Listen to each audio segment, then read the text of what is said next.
ماشاءاللہ اور بہترین واقعہ ہے سورہ یوسف، تو ماشاءاللہ انہوں نے پوری سنائی ہے، اس واقعے میں ہی بات مکمل ہو جائے۔ بہرحال چلیں ہم کوشش کرتے ہیں اپنی بات رکھیں جو اللہ نے ہمارے ذہن میں ڈالا، دماغ میں ڈالا۔ الحمدللہ وحدہ والصلاۃ والسلام علی من لا نبی بعد، اما بعد فاعوذ باللہ من الشیطان الرجیم، بسم اللہ الرحمن الرحیم۔ وَلَقَدْ يَسَّرْنَا الْقُرْآنَ لِلذِّكْرِ فَهَلْ مِن مُدَّكِرٍ۔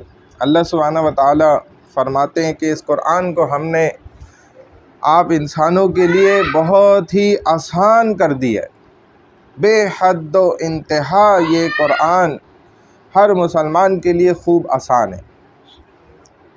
دو باتیں بڑی زبردست۔ پہلی بات تو یہ ہے کہ بھائی اس قرآن سے ہی آج کی نسل قیامت تک اطمینان حاصل کر سکتی، یعنی کہ اگر سیٹسفائیڈ ہوگی نا تو وہ صرف اور صرف واحد کتاب ہے قرآن۔ اللہ نے اس قرآن کی برکت سے یہودیوں سے امامت کو سلب کر کے اور مسلمانوں کو امامت عطا فرما دی اس قرآن کی برکت سے، الحمدللہ۔ اور دوسری بات کہ اگر قرآن خدا نخواستہ باقی نہ رہے تو کائنات بھی ہمیشہ کبھی باقی نہیں رہے۔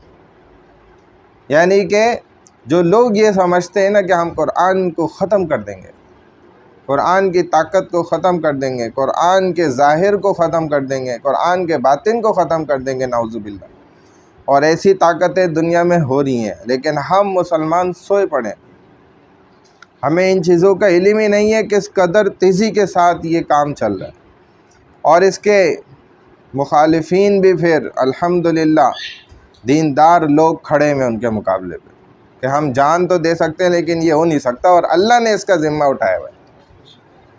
تو اس وقت جو لیٹسٹ اسٹیٹس نکالے گئے نا، اس کے مطابق یہودی اور نصرانیوں نے اور دنیا کے سارے کفران باطن نے مل کر یہ محنت کی اور دو چیزیں اخذ کیں کہ مسلمان اسلام سے کیوں نہیں ہٹ رہے، اس کی وجہ کیا ہے، اسلام سے باز کیوں نہیں آ رہے، یہ اسلام کو چھوڑ کیوں نہیں رہے، اور اسلام کی طرف اتنی زیادہ تیزی کے ساتھ کیوں توجہ نظر آ رہی۔ تو انہوں نے پہلی بات جو نکالی نا وہ ان کے تجزیے میں یہ آئی کہ بھائی حرمین، آگے آ کے بیٹھو بھائی تاکہ میرا بھی دلچسپی بڑھے نا کہ آپ لوگ ماشاءاللہ سننے والے ہیں اور توجہ سے سن رہے ہیں ماشاءاللہ، اور بات کا اثر ہے، اللہ ڈالنے والے ہیں، جب دل جڑ جاتے ہیں تو اللہ اثر بھی ڈالتے ہیں الحمدللہ۔ تو فرمائے پہلی بات کیا ہے، حرمین شریفین کی محبت جو مسلمانوں کے دلوں میں پیوست ہے، ہمارے دلوں میں انہوں نے نکالا تجزیہ کہ پہلی وجہ، پہلی بات یہ کہ مسلمان جو حرمین سے محبت کرتے ہیں نا، دونوں یعنی کعبۃ اللہ سے بھی اور مسجد نبوی سے، ان دونوں جگہوں سے جو یہ محبت کرتے ہیں نا، اس وجہ سے۔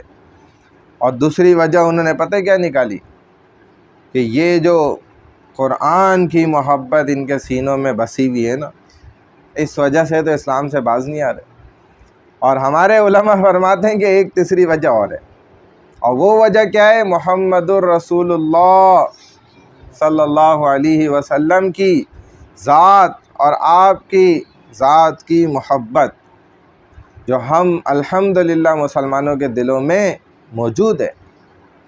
یہ کافر سارا جو ہے نا، جو ٹوٹ پڑا ہوا ہے اس وقت مسلمانوں پر، اس کی ساری پیچھے طاقتیں، قوتیں، یہ ساری محنتیں کر کے تھک ہار کے اب یہ مزید اس طرف آئے ہیں، اور یہ مستقل محنت کر رہے ہیں کہ مسلمانوں کے اندر سے نا اس چیز کو نکال دو، قرآن کی محبت نکل جائے، حرمین کی محبت نکل جائے، اور یہ مسلمان حرمین جو ہے نا زیارت کے واسطے، نہ عمرے کے واسطے، نہ حج کے لیے جا ہی نہ سکے، اس قدر مشکل کر دو، اس کو اتنا مہنگا کر دو۔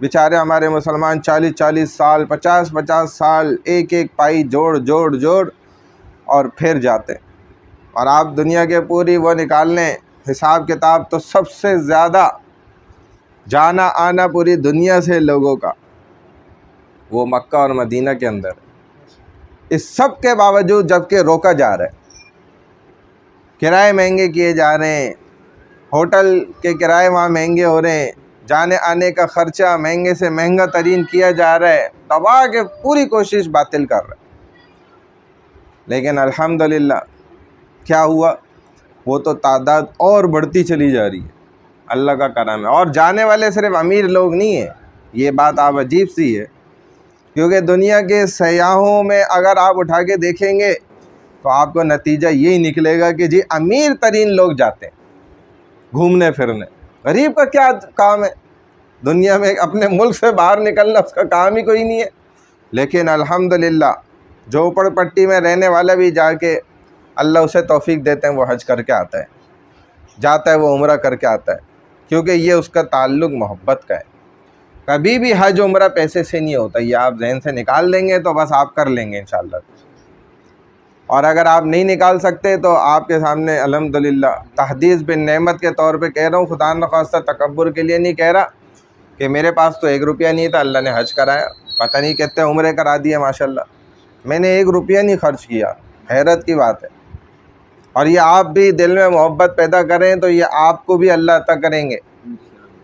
اور ہمارے ایک مولوی صاحب ہیں، ہمارے استاد، ان کا واقعہ سناتے ہیں، وہ ہر سال حج پہ جاتے ہیں، 1 روپیہ بھی نہیں، ان کے پاس ہر دفعہ وہ ٹریولر آتا ہے ایجنسی کا نا، آ کے بولتا ہے حضرت سب پورا نا وہ تیار ہے، جو پورے مجمع جانے والا ہے نا 250 لوگوں کا، بس آپ کی جو ہے نا کمی رہ گئی ہے تو آپ نے چلنا ہے۔ حضرت بولتے ہیں بھائی جیب دکھاتے ہیں، یہ تھے میرے پاس 1 روپیہ کوئی نہیں ہے، ہر سال یہی ہوتا ہے۔ تو وہ کہتے ہیں حضرت بس آپ نے چلنا ہے، روپیہ ہو نہ ہو آپ نے جانا ہے بس، کیونکہ اگر آپ نہیں جائیں گے تو یہ 250 لوگ نہیں جائیں گے آپ کی وجہ سے، تو آپ گنہگار ہو جائیں گے پھر تو کہتے ہیں اچھا بھائی چلو پھر دے دیتے ہیں اپنا پاسپورٹ وغیرہ جو بھی ہے، اور کہتے ہیں میں جاتا ہوں خالی جیب، جب واپس آتا ہوں تو ریال بھرے ہوئے ہوتے ہیں، گڈیاں، 250 لوگ اس وجہ سے جاتے ہیں کہ مولانا جائیں گے تو ہم جائیں گے۔ اب یہ محبت کس نے پیدا کی ان کے دل میں؟ اللہ نے پیدا کی دل، اور نیک آدمی کی محبت اللہ ڈال ہی دیتے ہیں، آپ کتنا کچھ کر لیں، کچھ بھی کر لیں، وہ محبت کو آپ روک نہیں سکتے، وہ محبت اللہ ڈالتے ہیں۔ دیکھیں نا حضور کی محبت کیسی زبردست ہے صلی اللہ علیہ وسلم، کہ آج بھی نام آتا ہے لوگ محبت سے ان کا نام پکارتے ہیں اور جان دینے کو تیار ہے، حالانکہ دیکھا کسی نے نہیں ہے، ان کی براہ راست بات کسی نے نہیں سنی، وعلیکم السلام، تو لیکن دیکھو محبت کیسی زبردست ہے دل کے اندر۔ تو بھائی یہ تو اللہ محبت ڈالنے والے انسان کے دل میں، اور اللہ محبت ڈالتے ہیں جب بندہ گناہوں سے پکی توبہ کر لیتا ہے نا۔ اور یہ قرآن زبردست کتاب ہے، حیرت زدہ کر دینے والی۔ کہتے ہیں ایک واقعات تو بڑے ہیں، بہرحال مختصراً ایک لڑکی تھی، وہ ہندو، اور پڑوس ان کا مسلمان، تو چھوٹی بچی تھی کم عمر، اب جاتی تھی اپنی پڑوسن دوستوں سے کے ساتھ کھیلنے، اور وہاں قرآن اس کی والدہ پڑھاتی تھی، مسلمان تھے، تو یہ بچی بھی ہندو تھی لیکن قرآن شروع سے پڑھنے لگ گئی اور سارا قرآن پڑھ گئی، کیونکہ دوست ہی کھیلتے تھے، جب کھیل ختم ہو جاتا تھا ماں آواز دیتی تھی آ جاؤ بھائی بچیوں، اور قرآن پڑھا کے ان کو بٹھا کے پڑھانا شروع۔ اب یہ بھی بیٹھ جاتی تھی، اس کے ماں باپ تو سمجھتے تھے کھیلنے گئی ہے چلو کھیلنے دو 1 آدھ گھنٹہ، جب واپس آ جاتی تھی قرآن پورا پڑھ گئی ماشاءاللہ، اس کو قرآن کی محبت دل میں آ گئی، جب محبت آ گئی تو اس نے انہی خاتون سے کلمہ بھی پڑھ لیا اسی دوران۔ تھوڑی جب سمجھدار ہوئی نا، بڑی ہوئی، تو اس نے کہا کہ جیسے آپ ہیں نا ویسے مجھے بھی بنائے، تو اس نے کلمہ پڑھا دیا، بیٹا دیکھو یہ ایسا ایسا ہے اسلام، اور اپنے ماں باپ کو نہیں بتاؤ ابھی، لیکن تمہیں دیکھو میں ایک بات کہتی ہوں کہ جو تمہاری قرآن سے محبت ہے نا، اس محبت کی وجہ سے نا دیکھنا تم یقین کرو کہ تم ہمیشہ کامیاب ہو جاؤ گی، اگر تمہاری صرف یہ محبت باقی رہی نا تو تم کامیاب ہو، چاہے پھر کچھ بھی ہو جائے۔ اس نے کہا ٹھیک ہے. کہتے ہیں یہ جوان ہو گئی لڑکی, اور پھر اس کے پڑوس والے یہ جو اس کے والدین ہندو بھی تھے, یہ کوچ بھی کر گئے کہیں پہ دوسری جگہ چلے گئے علاقے میں. اب وہاں پر جو ہے نا جوان ہوئی تو اس کے گھر والوں نے ایک کٹر شدت پسند ہندو سے اس کی شادی کری, جو بالکل اپنے مذہب میں کیا تھا, کٹر قسم کا آدمی تھا. اب جب یہ یہاں سے شفٹ ہوئے نا تو ان خاتون نے اس کو ایک قرآن کا نسخہ بھی دیا تھا, یہ تم نا اپنے ساتھ رکھو, تمہیں اس کتاب سے محبت ہے, یہ تمہارے ساتھ رہنا چاہیے. جس سے محبت ہوتی ہے وہ ساتھ ہوتا ہے. جیسے قرآن بھی جس نے اس سے محبت کی ہوگی اس کے ساتھ رہے گا, چھوڑے گا تھوڑی.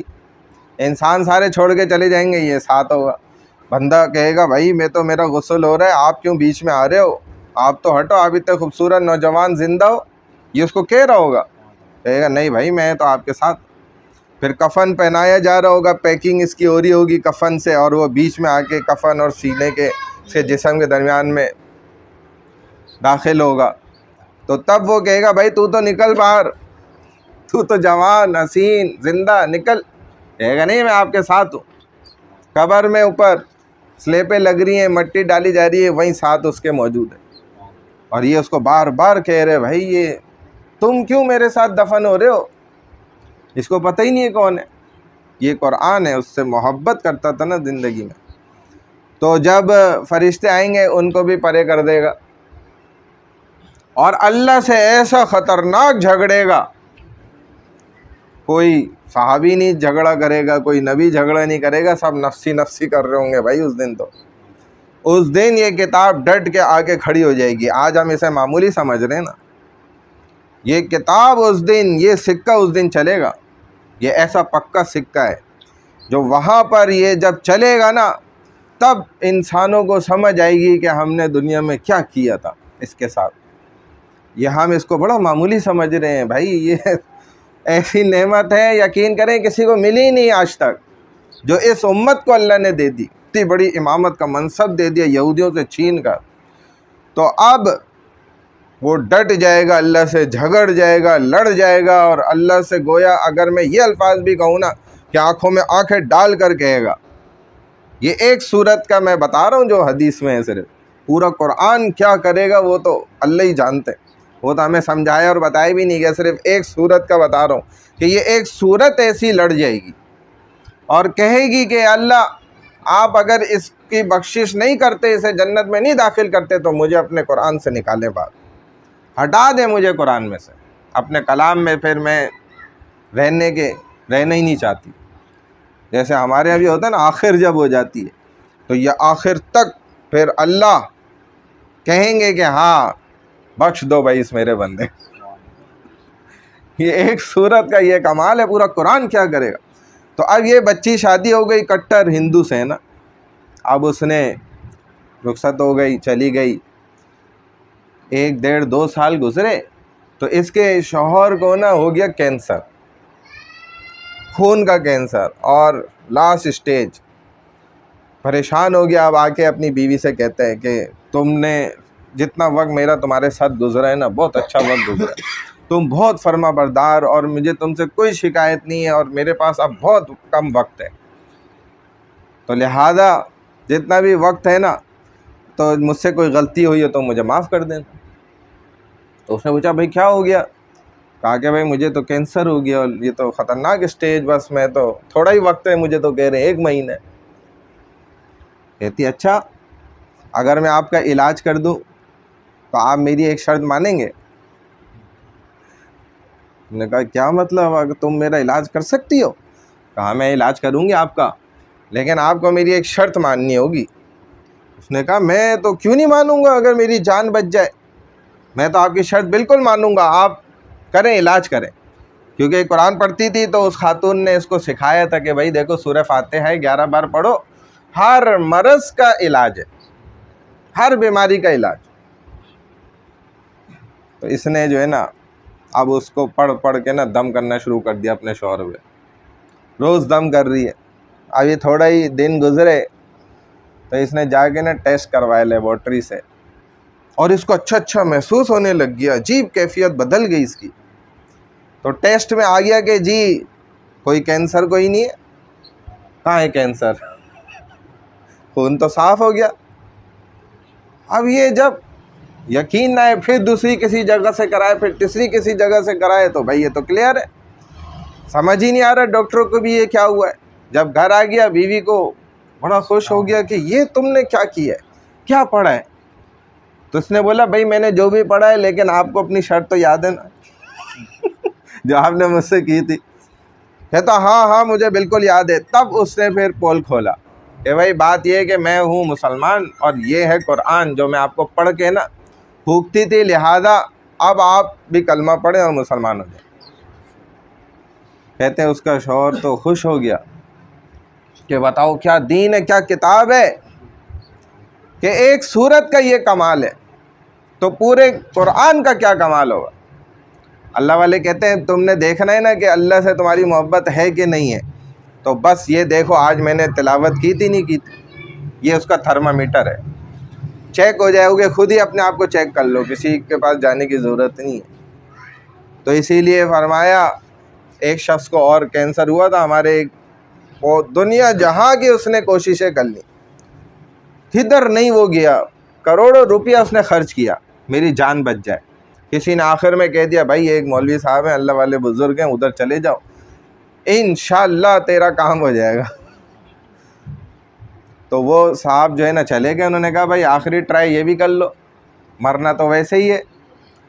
گئے تو اس نے مولانا, انہوں نے اللہ والے بزرگ نے کہا بھائی تیرا علاج ہو جائے گا, لیکن تو مانے گا نہیں, بات نہیں مانے گا, جو میں بات تجھے سمجھاؤں گا نا. کہا بھائی خدا کے لیے آپ بات بتاؤ, میری جان ادھر اٹکی ہوئی ہے, پھنسی ہوئی ہے, میں کیوں نہیں کروں گا. کہا بھائی دیکھ ایک کام کر, یہ سارا اپنی فیکٹریاں مال دال یہ سب چھوڑ, اور چیک بک اٹھا اپنی, اور اپنے آبائی گاؤں چلا جا, اور ادھر جس کی جو پریشانی ہے نا تو نے بس یہی کام کرنا ہے, نمازیں پڑھنی ہے وقت پر جماعت سے مسجد میں, اور تو نے سب کے تکلیفیں دور کرنی ہے. جس کو جتنا پیسہ چاہیے, اس کی زمین کا مسئلہ ہے, اس کے ٹریکٹر کا مسئلہ ہے, اس کا فلانا قرض کا مسئلہ ہے, اس کا یہ مسئلہ وہ مسئلہ.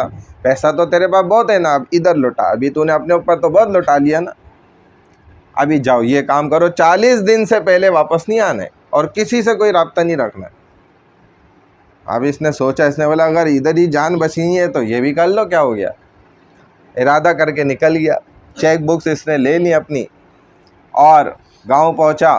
اب لوگوں سے مل رہے, نماز پڑھ رہے, لوگ دیکھ رہے ہیں بھائی یہ تو بڑا ماشاءاللہ.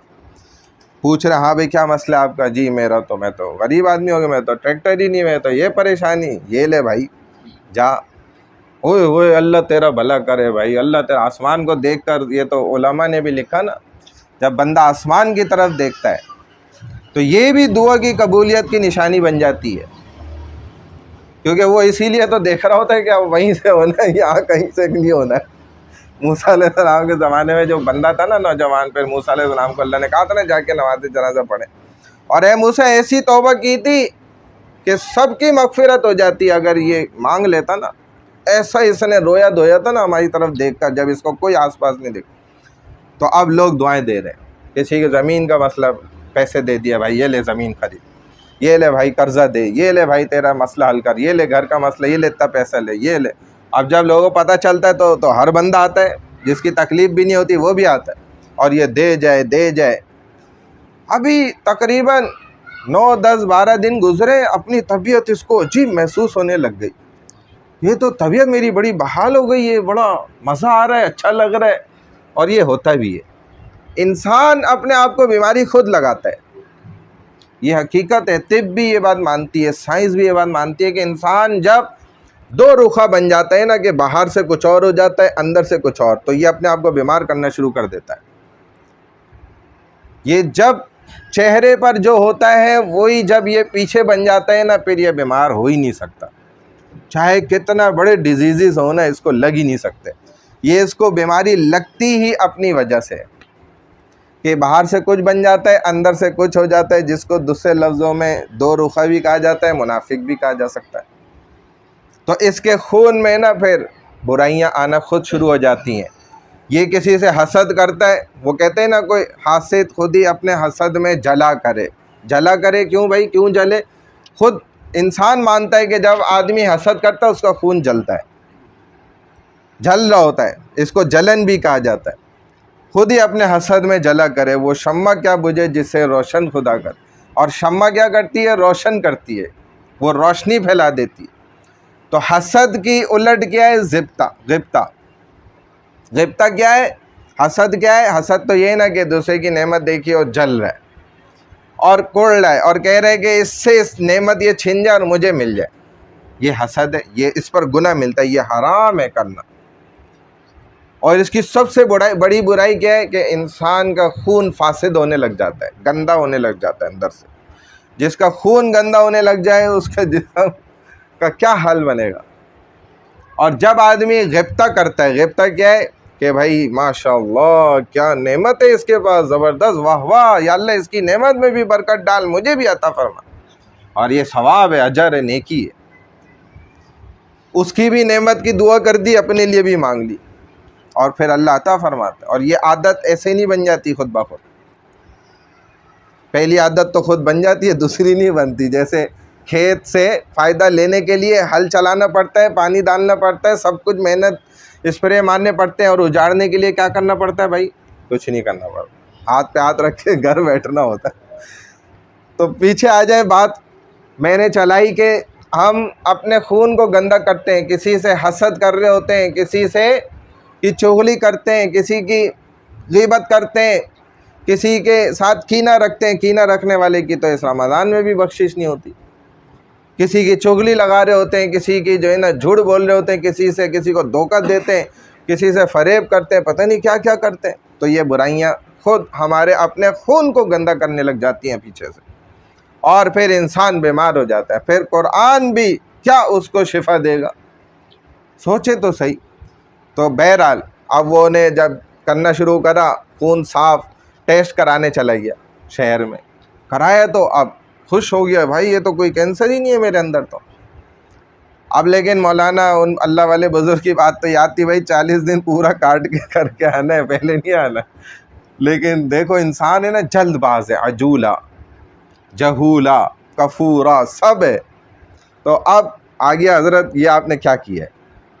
کہا بھائی کچھ نہیں کیا، تیرا علاج تیرے ہاتھ میں تھا، وہی تجھے سمجھا دیا بس، اور کیا. وہ ایک آدمی تھا نا، اس کے جوان بیٹا تھا، اس کے ہاتھ سے قتل ہو گیا غلطی سے. اب سزا میں اس کو بھی پھانسی کی سزا دے دی گئی. اب وہ ایک اللہ بڑا اس نے کوششیں کی، بڑی پرچیاں چلائیں، بڑی رشوت، بڑا کوشش کر کے نا تھک ہار گیا، کچھ نہیں ہوا بچے کی. اب جو ہے نا ایک آدھ دن رہ گیا جی پھانسی میں. کسی نے کہا بھائی وہ اللہ والے ان کے پاس چلے جاؤ، تیرا کام ہو جائے گا. جب یہ سنا کہا اچھا میں تو ضرور جاؤں گا. چودھری صاحب تھے. اب وہ چلے گئے ان بزرگ کے پاس، کہا حضرت یہ مسئلہ ہے، مہربانی کریں، رحم کریں، میرے بچے کو کسی بھی طرح بچانے کا طریقہ بتائیں. انہوں نے کہا تیرا بچہ تو بچ جائے گا لیکن تو بات ہی نہیں مانے گا. جو بات میں تجھے سمجھاؤں گا وہ تو کرے گا ہی نہیں. کہا حضرت آپ خدا کے لیے مجھے بتائے تو کرنا کیا. کہا دیکھ چودھری، تو نے کرنا یہ 5 وقت نماز جماعت کے ساتھ نا پہلے سے پہنچ جانا ہے، اذان سے بھی پہلے پہنچ جا مسجد میں، 5 نمازیں. اور پہنچتے ہی پھر تم نے لوگوں کی جو آ رہے ہوں گے نا جوتیاں سیدھی کرنی ہیں، اور جب جا رہے ہوں گے نا تو سلام پھیرتے ہی تم نے جوتیوں پہ پہنچ جانا ہے، جوتیاں صاف کر کے ہر بندہ جو آتا جائے اس کو پیروں میں پہنانی ہے. یہ کرنا ہوگا. اب چودھری تو ناک پہ مکھی نہ بیٹھنے دے، وہ لوگوں کے جوتے کہاں صاف کرے. اور اب سوچ میں پڑ گیا، اور جوان بیٹا بار بار دماغ میں آ رہا ہے اور کہہ رہے کہ اب وہ تو نہیں بچ پائے گا، ورنہ بس یہ اللہ والے کہتے ہیں یہ کرنا ہے تو میں کروں گا. چلا گیا. اس نے کپڑا باندھا چہرے پہ، چھپا لیا اپنے چہرے کو، اور جا کے نا ادھر لوگ آ رہے ہیں ان کی چپلیں اتار رہے، صاف کر رہے، ٹھیک کر کے سیدھی لگا رہے ہر نماز میں جا کے نا.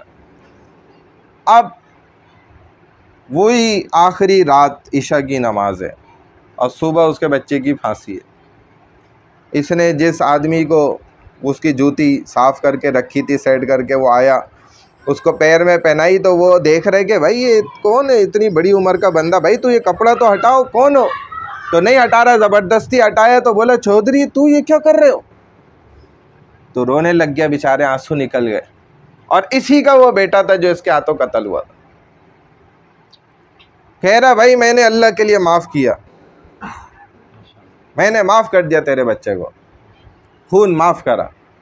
کہا ایسے نہیں، تم نے چل کے ابھی بولنا پڑے گا وہاں۔ کہتا ہے چلو، ہاتھ پکڑا، لے کر گیا وہاں، جا کے جو ہے نا پیش ہو گیا اور کہا بھائی دیکھو اس نے معاف کر دیا۔ اور نے بولا بھائی واقعی معاف کر دیا، بس اب یہ کینسل، اور صبح جو ہے نا وہاں پیشی کریں گے اور تم نے وہیں بیان دینا اور چھوڑ دیا جائے گا، خون تمہارا تھا، تم نے معاف کر دیا۔ تو بھائی یہ جو قرآن کی محبت ہے نا، یہ اصل محبت ہے۔ اسی محبت نے، اسی قرآن نے ہمیں کیا کیا ہے؟ امامت عطا فرمائی ہے یہودیوں سے چھین کر۔ اب ہم اس منصب کی نا، ہم اس کا نہیں خیال کر رہے، ہم بہت پیچھے آ گئے۔ اور اگر یہ قرآن خدا نخواستہ اس کو بھی اللہ اٹھا لیں گے، پھر ہی تو کائنات کو ختم کر دیں گے۔ یہ جو چاہتے ہیں نا کہ یہ مٹھا دیں گے قرآن کو، یہ ناممکن ہے، خود مٹ جائیں گے۔ قرآن کی ایسی طاقت ہے، قرآن کے ساتھ محبت لازم ہے۔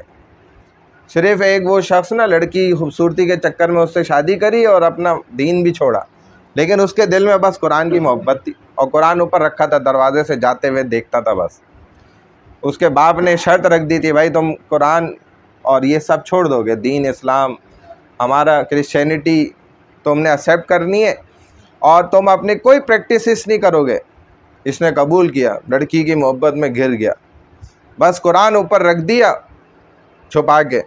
جب گھر سے جاتا تھا اس کو ایسے دیکھتا تھا محبت کی نگاہوں سے، واپس آتا تھا پہلے دیکھتا تھا، پھر داخل ہوتا گھر میں۔ تو ایک دن جانے لگا تو جب آیا واپس دیکھا تو قرآن ہی نہیں ہے وہاں پہ، دیگر کتابیں رکھی تھی وہ بھی غائب۔ بیوی سے اس سے پوچھا کہ بھائی یہ کہاں چلا گیا قرآن، یہ ادھر کتابیں تھی وہ کہاں گئیں؟ کہا وہ تو میں نے ڈسٹ بن میں پھینک دی، کیونکہ جو کتابیں نہ آپ پڑھتے تھے نہ میں پڑھتی تھی، میں نے اٹھا کے پھینک دیے باہر ڈسٹ بن میں۔ ایسے چیخا چلایا کیونکہ محبت تھی نا دل میں۔ اب جا کے جو ہے نا، اب بھی یہ پیچھے پیچھے گئی، ڈسٹ بن سے اس نے نکالا، قرآن کو چوم رہا ہے۔ کہا بھئی ایسے اتنا زیادہ کیوں چیخ رہے ہو، مجھ سے لڑ لے ہو، یہ کیا کتاب ہے؟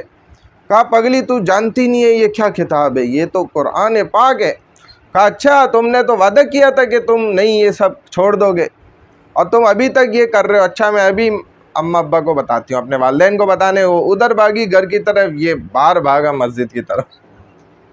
اس نے وہاں جا کے نا توبہ استغفار کی، کدھر میں دلدل میں پھنس گیا تھا۔ تو اللہ والے فرماتے ہیں کہ قرآن کی محبت جس کے دل میں ہوگی نا، یہ کبھی جو ہے نا ایمان سے بھی نہیں پھرے گا، پھر بھی گیا تو یہ لوٹ کر آ جائے گا واپس۔ قرآن کی محبت ایسی ہے بھائی، قرآن کے نا جو ہمارے پہ 5 حقوق ہیں اس کو ہم پورا کرنے کی کوشش کریں گے نا بھائی انشاءاللہ۔ بات لمبی ہو گئی، اس کے لیے معذرت۔ تو اب ہمارے یہ حافظ صاحب بھی اگر دعا کریں تو ان کا حق ہے، ان کی دعا کی قبولیت کا وقت ہے، اور انہی کے زبان سے ہوں تو دعائیں قبول ہوں گی انشاءاللہ۔ اور دعا کرانا تو حافظوں کو آنا بھی چاہیے، یہ پریکٹس بھی تو ایسی ہوگی نا، جب ہمت کریں گے دعا کرائیں گے تو۔ اور انہوں نے ماشاءاللہ اپنی زبان سے دیکھو قرآن پڑھا ہے، کتنا بڑا مرتبہ مل گیا، یہ ہمیں آخرت میں اندازہ ہوگا۔ اللہ نے پوری وادی حافظ قرآن کے لیے بنائی ہے، اس میں اتنا بڑا محل بنایا ہے، اس میں میرا خیال ہے، مجھے یاد آتا ہے حدیث ہے لیکن اس میں ضعیف راوی بھی ہے، فضیلت کی حدیث ہے، 11 شاید دروازے۔ آخری دروازہ جب کھلے گا نا تو آتا ہے 4 ارب اور پتہ نہیں 62 کروڑ کتنے فرشتے اس کو جو ہے نا مرحبا کہیں گے اور تحفے پیش کریں گے۔ اور یہ وہ حافظ قرآن ہے بھائی کہ جس کو دنیا میں جو ہے نا کوئی اوقات ہی، قاری صاحب کی تو کوئی اہمیت ہی نہیں ہے۔ ہمارے ہاں تو جو کچھ ہی نہیں ہے وہ قاری صاحب ہے، پھر میں مولوی کی تو تھوڑی سنوائی ہو جاتی ہے، قاری صاحب اور حافظ صاحب کی تو ہمارے ہاں نہیں ہے کچھ، عربوں میں پھر بھی ہے، بیٹھے ہوتے ہیں بھائی حافظ صاحب نے قرآن پورا کیا، حافظ صاحب یہ چابی لیں، مرسٹیز کھڑی ہوئی ہے وہ بابے فلانے پہ، یہ آپ کے تحفہ ہے، وہ لاتا ہے اینٹ لاتا ہے، یہ قاری صاحب، حافظ صاحب، یہ آپ کو میری طرف سے تحفہ ہے، یہ میں نے فلانے جزیرے پہ آپ کے لیے محل تیار کرا ہے، یہ آپ کو، یہ اس کے کاغذات ہیں، یہ لے یہ دیکھو۔ جبکہ قرآن کا بدل تو یہ بھی نہیں ہے یہ تو قرآن کا بدل تو بھائی اللہ بچائے میرا، یہ تو ہم اندازہ ہی نہیں کر سکتے کتنا بڑا بدل ہے۔ اللہ عمل کی توفیق عطا فرمائے۔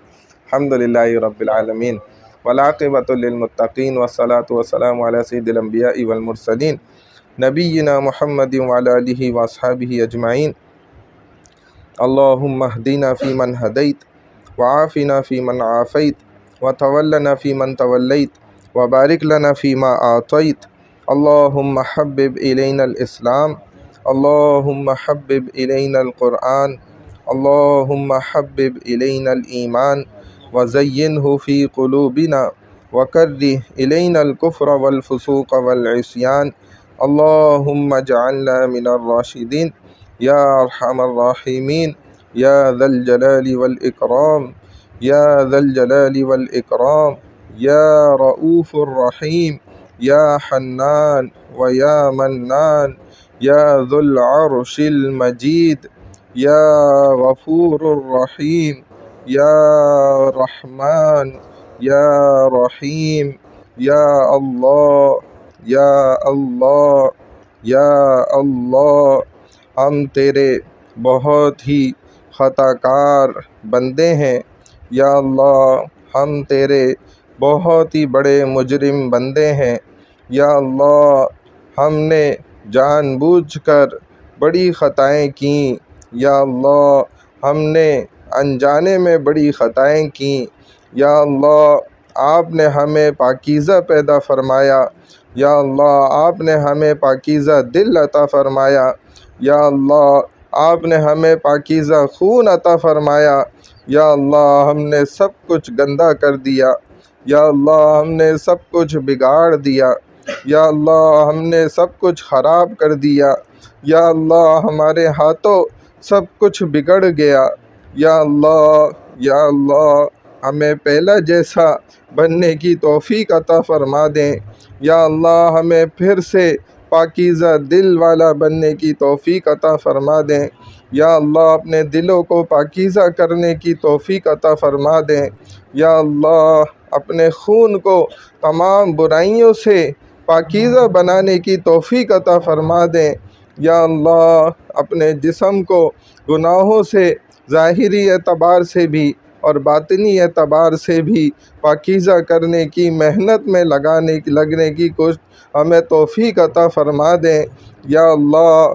آپ تو ویسے ہی دل پسند کرتے ہیں جیسا آپ نے ہمیں عطا فرمایا تھا یا اللہ، ہم نے اس کو گندا کر دیا یا اللہ۔ دنیا میں آنے کا ہمارا مقصد یہی تھا کہ ہم اپنے آپ کو پاکیزہ رکھیں گے، ہم آپ کو راضی کریں گے، ہم آپ کے بندے بن کر زندگی گزاریں گے، آپ کے رسول پاک صلی اللہ علیہ وسلم کی مبارک زندگی، آپ کی مبارک سنتوں کے مطابق یا اللہ ہم اپنی زندگی گزاریں گے یا اللہ۔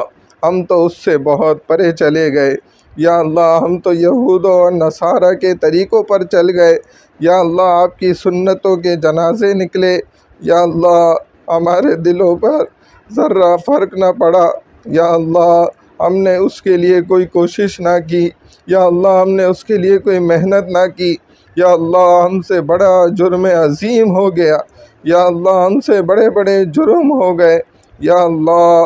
آپ اپنے بندوں کو جانتے ہیں کہ ہم بہت کمزور ہیں یا اللہ، ہم بہت کمزور ہیں، ہم بہت جاہل ہیں یا اللہ، ہم بہت ظالم ہیں، لیکن یا اللہ آپ کی رحمت یا اللہ اس سب سے بہت زیادہ ہے یا اللہ، آپ کی رحمت اس سب سے بہت زیادہ ہے یا اللہ، آپ کی رحمت کے خزانے بہت وسیع ہیں یا اللہ، ہم تو اس کا اندازہ بھی نہیں لگا سکتے یا اللہ۔ ہم وہ مجرم ہیں جو اپنی خطاؤں، لغزشوں اور کوتاہیوں کے معترف ہیں یا اللہ۔ ہم آپ کے سامنے بھری محفل میں یا اللہ ندامت کا اظہار کرتے ہوئے، یا اللہ شرمندگی کو ظاہر کرتے ہوئے، یا اللہ رونے والی شکل و صورت بنا کر، یا اللہ اپنی جھولیوں کو آپ کے سامنے پھیلا کر، یا اللہ ہم آپ سے توبہ کرتے ہیں، یا اللہ ہم اپنے گناہوں کی معافی آپ سے طلب کرتے ہیں۔ یا اللہ رمضان کا اتنا بڑا حصہ گزر گیا، یا اللہ اب تک ہمارے آنکھیں سوکھی ہوئی ہیں، یا اللہ ہمارے حلق خوش ہیں، یا اللہ ہمیں رونا نہیں آتا، یا اللہ ہمارے دل ناپاک ہو گئے، یا اللہ ہمارے جذبات ختم ہو گئے، یا اللہ اسلام کے لیے ہماری محبتیں یا اللہ وہ ختم ہو گئیں، یا اللہ وہ ماحول باقی نہ رہا، لیکن یا اللہ آپ نے زبردست ماحول رمضان میں بنا دیا۔ یا اللہ آپ نے جہنم کے سارے دروازے بند کر دیے، جنت کے سارے دروازے کھول دیے، اپنی یا اللہ مغفرت کے اعلانات آپ فرما رہے ہیں انسانوں کے لیے۔ یا اللہ آپ پہلے آسمان پر موجود اور وہاں سے اعلانات فرما رہے ہیں، یا اللہ لیکن ہم مسلمان یا اللہ ہم بہت دور پڑے ہوئے ہیں، یا اللہ ہمیں اپنی معافی مانگنا یا اللہ وہ بھی بھول گیا، یا اللہ اپنے لیے مغفرت مانگنا وہ بھی بھول گیا، یا اللہ پکی توبہ کرنا یہ بھی ہم بھلا بیٹھے، یا اللہ لیکن آج آپ نے ہمیں توفیق دی اس قرآن کی محفل کی برکت سے، یا اللہ اس قرآن کی تکمیل کی یا اللہ برکت سے آپ نے ہمیں توفیق دی۔ یا اللہ یہ تکمیل قرآن کا وقت ہے، یا اللہ یہ دعاؤں کی قبولیت کا وقت ہے، یا اللہ ہم ندامت ظاہر کرتے ہوئے شرمندگی اور یا اللہ رونے کا شکل و صورت بنا کر یا اللہ آپ کے سامنے اپنی جھولیاں پھیلا کر آج آپ سے مغفرت طلب کرنے آئے ہیں۔ یا اللہ آپ ہماری جھولیوں کو خالی نہ لوٹائیے، یا اللہ ہماری جھولیوں کو آج خالی نہ لوٹائیے، یا اللہ ہم سب کو بخش دیجئے، یا اللہ ہم سب کی مغفرت فرما دیجئے، یا اللہ ہم سب کو اپنی رضا کا پروانہ عطا فرما دیں، یا اللہ رسول اللہ صلی اللہ علیہ وسلم کا پڑوس ہمیں عطا فرمائیے، یا اللہ آپ کے ہاتھوں سے حوض کوثر کا جام نصیب فرمائیے، یا اللہ اپنا دیدار نصیب فرمائیے، یا اللہ اس قرآن کو ہماری بخشش کا ذریعہ بنا دیجئے، یا اللہ اس قرآن سے ہمیں خوب محبت نصیب فرما دیجئے، یا اللہ اس قرآن کی روزانہ تلاوت کی توفیق عطا فرما دیجئے، یا اللہ اس قرآن کے معانی کو سمجھ کر اور اس پر عمل کرنے کی توفیق عطا فرما دیجئے، یا اللہ اس قرآن کو پورے عالم میں پھیلانے کی توفیق عطا فرما دیجئے، یا اللہ ہمارے محلے میں جس مسجد میں یا اللہ درس قرآن بھی ہوتا ہے، یا اللہ اس محفل میں بھی ہم سب کو پورا سال جوڑ دیجئے، جہاں جہاں سیرت کے بیانات ہیں یا اللہ ان تمام محنتوں اور کاوشوں میں یا اللہ ہم سب کو پورا سال کے لیے جوڑ دے، یا اللہ ہمیں پورا سال نمازیں با جماعت اپنی جامع مسجد کے اندر یا اللہ تکبیر اولیٰ کے ساتھ پڑھنے کی توفیق عطا فرما دے، یا اللہ ہمیں پکا ٹھکا دیندار بنا دے، یا اللہ ہمارے معاملات بھی دینداری والے بنا دے، یا اللہ حقوق العباد کا خوب خیال کرنے کی توفیق عطا فرما دے، یا اللہ جتنے بھی مسلمان پورے عالم میں جہاں کہیں بھی پریشان حال ہیں یا اللہ سب کی پریشانیوں کو دور فرما دیجئے، بیمار حال ہیں تمام کو صحت شفائے کاملہ عاجلہ مستمرہ دائمہ نصیب فرما دیجئے،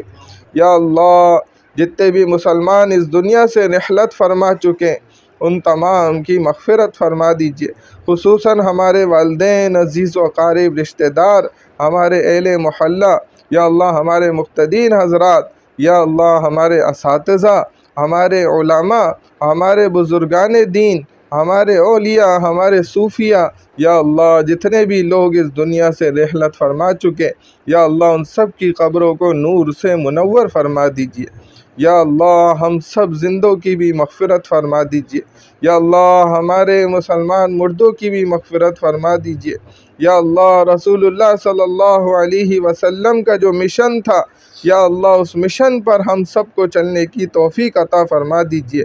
یا اللہ ہمیں حق پر چلنے والا بنا دیجئے۔ یا اللہ آج جو سارا باطل کفر یا اللہ مسلمانوں پر ٹوٹ پڑا ہے، یا اللہ ان سب کو نیست و نابود فرما دیجئے۔ یا اللہ ان سب کو نیست و نابود فرما دیجئے۔ یا اللہ تمام مسلمانوں کو یا اللہ فتح عطا فرمائیے۔ یا اللہ یہ شیطان کے مکر و فریب سے ہمیں محفوظ فرما دیجئے۔ یا اللہ شیطان کے مکر و فریب سے ہمیں محفوظ فرما دیجئے۔ یا اللہ کفار سے ہم سب کو محفوظ فرمائے رکھیے۔ یا اللہ قرآن کو اپنی زندگی کا نصب العین اور مقصد بنانے کی توفیق عطا فرما دیجئے۔ یا اللہ جو رسول اللہ صلی اللہ علیہ وسلم نے خیریں اور برکتیں یا اللہ اپنے لیے اس امت کے لیے ہمارے لیے مانگی، یا اللہ ان کو ہمارے حق میں پورا فرما دیجئے۔ جن جن شرور سے آپ نے پناہ چاہی اس امت کے لیے بھی پناہ مانگی، یا اللہ ہمیں ان شرور سے پناہ عطا فرما دیجئے۔ یا اللہ جو ہمارے حق میں بہتر ہے ہم نے مانگا، اور جو ہمارے حق میں بہتر تھا ہم مانگ نہ سکے، یا اللہ چونکہ ہمیں مانگنے کا طریقہ اور سلیقہ ہی نہیں آتا، یا اللہ ہم تو مانگنے میں بالکل ہی محروم ہیں۔ یا اللہ ابھی تو کچھ وقت نہیں گزرتا اور ہم مانگنے سے تھک جاتے۔ یا اللہ آپ کی ذات تو دیتے دیتے نہیں تھکتی، اور یا اللہ دنیا کے لوگ تو دینے سے کترا جاتے ہیں، لیکن یا اللہ آپ تو نہ مانگنے والے سے غصہ ہوتے ہیں، ناراض ہوتے ہیں۔ یا اللہ ہمیں مانگنے کے سلیقے نہیں آتے، یا اللہ ہمیں مانگنے کا سلیقہ سکھا دیجئے۔ یا اللہ ہمیں صحیح بہترین اچھا منگتا بنا دیجئے، جو آپ سے ہی مانگنے والا ہو، اور ایسا ضد کرنے والا کہ آپ سے مانگ کر اور حاصل کر کر ہی چین لے۔ یا اللہ ہمارے لیے جو بہتر تھا ہم مانگ نہ سکے، بن مانگے ہمیں عطا فرما دیجئے۔ یا اللہ بن مانگے ہمیں عطا فرما دیجئے۔ یا اللہ جو ہمارے حق میں بہتر ہے ہمیں عطا فرما دیجئے۔ یا اللہ مرتے دم تک اس کلمہ لا الہ الا اللہ محمد الرسول اللہ پر قائم دائم رہنے کی توفیق عطا فرمائیے۔ یا اللہ آخری وقت میں بھی ہماری زبان پر اسی کلمے کو جاری فرما دیجئے۔ یا اللہ اس کلمے کو جاری فرما دیجئے۔ یا اللہ خاتمہ بالخیر نصیب فرمائیے، خاتمہ بالخیر نصیب فرمائیے۔ یا اللہ اس قرآن کے پڑھنے پڑھانے میں جو کمی بیشی رہ گئی، یا اللہ اس کو اپنی جانب سے ہم سب کو معاف فرما دیجئے۔ یا اللہ اس کو مکمل کر کے یا اللہ اس کا بہترین ثمرات ہم سب کو عطا فرما دیجئے۔ یا اللہ اس قرآن کی برکت سے ہمارے گھروں میں، ہمارے کاروبار میں، یا اللہ ہمارے معاملات میں، یا اللہ ہر چیز میں برکتیں، وسعتیں اور رحمتیں ڈال دیجئے۔ یا اللہ ہماری تمام دعاؤں کو، نیک حاجات کو اپنی بارگاہ عظیم میں قبول و منظور فرما لیجئے۔ سبحان اللہ و بحمدہ، سبحانک اللہم و بحمدک، نشہد ان لا الہ الا انت، نستغفرک و نتوب الیک، نستغفرک و نتوب الیک، نستغفرک و نتوب الیک، وصلی اللہ تعالی علی خیر خلقہ محمد وعلی آلہ واصحابہ اجمعین، آمین برحمتک یا ارحم الراحمین۔